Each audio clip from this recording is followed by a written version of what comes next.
So you've stood in line, you stayed up till midnight to actually do the pre-order, you've spent the money, and now you have the much ballyhooed iPhone 6 in your hand. Maybe you have the 6, maybe you have the 6 Plus, but you're quite happy now because everything is right in your world. Well, you might have some issues because maybe you don't know how to use all the features.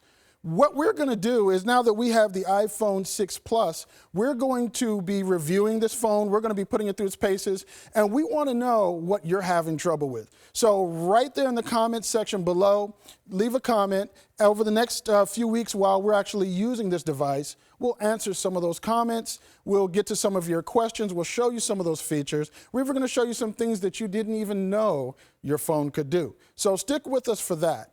What I'm going to do is I'm going to take a second here, and I'm just going to show you a couple quick features that I think make the iPhone 6, along with iOS 8, of course, just much better, much more solid performer, I think, than the previous device. So here we go.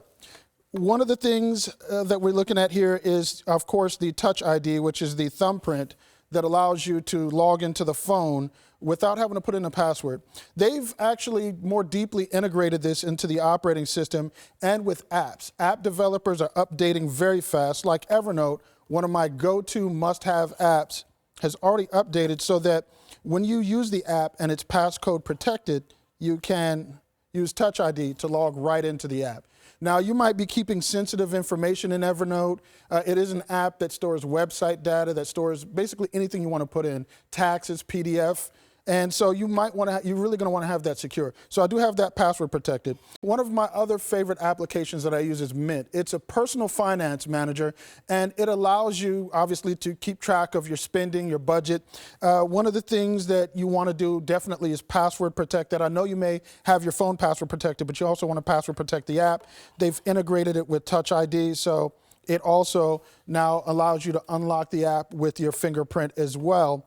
The other feature that I really like about iOS 8, and again, Touch ID with the fingerprint sensors, when you're using Safari, you can now go in and add these little actions. So, for instance, you happen to be looking at myfoxla.com, looking at one of the tech reviews.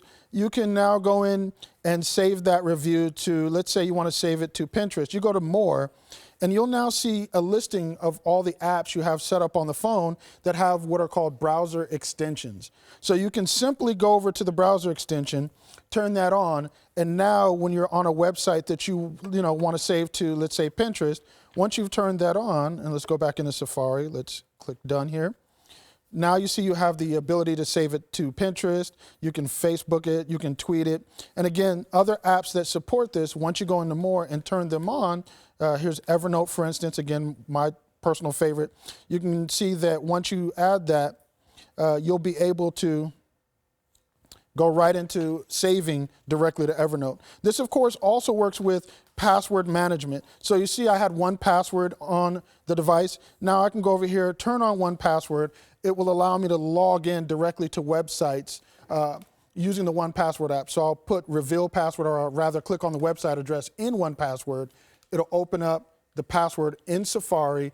It will then automatically fill in my username and my password, logging me into the website. So really very tightly integrated apps. Developers, as they update their apps, you'll get better integration, and it all works out to a much better iOS, iPhone experience for you. My first thoughts on the iPhone 6 Plus, it is beautiful, beautiful screen. The screen flows off the edges. This is the gold version. So it's a really nice phone. It's very well refined. I am an Android user, but generally. This phone is actually bigger. Here, let's see if I can get these for you here. This phone, the iPhone 6, is actually bigger than the Note. This is the Note here. As you can see, it's a little taller than the Note 3. It has a larger bezel because they have the fingerprint scanner. But overall, I have to say I'm quite impressed with this phone.